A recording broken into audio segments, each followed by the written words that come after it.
Hi అండి, hello నమస్తే. Welcome to Geetha's kitchen. ఈరోజు మన వీడియో వచ్చేసి గోంగూర పులిహోర.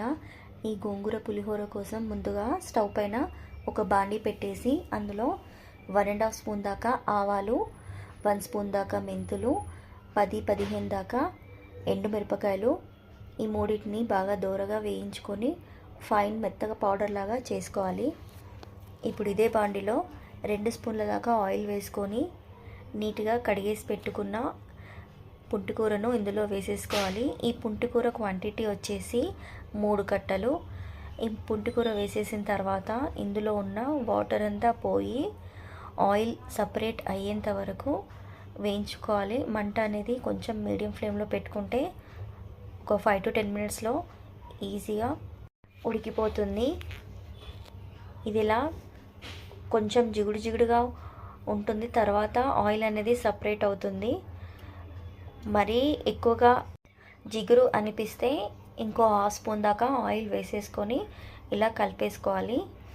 తర్వాత ఆయిల్ సపరేట్ అయిన తర్వాత కొద్దిగా చిన్నగా నిమ్మపండు సైజ్ అంతా చింతపండు గుజ్జుని ఇందులో వేసేసి ఒకసారి కలిపేసుకోవాలి.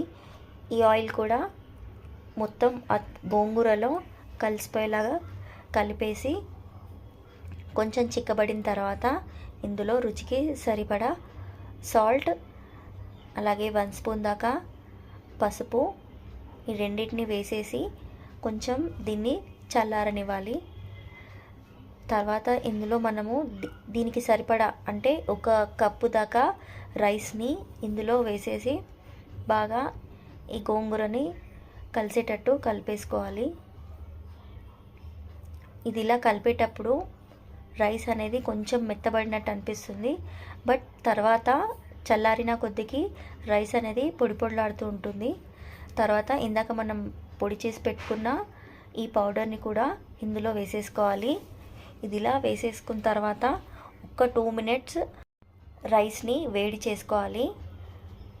తర్వాత మూత పెట్టేసి ఇప్పుడు స్టవ్ పైన ఒక చిన్న ప్యాన్ పెట్టేసి అందులో 2 స్పూన్ల దాకా ఆయిల్ వేసేసుకొని ముందుగా జీలకర్ర, ఆవాలు వేసేసుకొని అవి కొంచెం చిటపట్లాడిన తర్వాత పోపు దినుసులన్నీ వేసేసుకోవాలి. శనగపప్పు, మినపప్పు, ఎండుమిరపకాయలు, అలాగే కొద్దిగా చిటికెడు ఇంగువ, 2 పచ్చిమిర్చి, కరివేపాకు, వీటన్నిటిని ఒక 2 నిమిషాల పాటు వేయించుకొని ఈ అన్నంలో వేసేసి కలిపేయడమే. అంతే, ఎంతో కమ్మగా ఉండే గోంగూర పులిహోర రెడీ.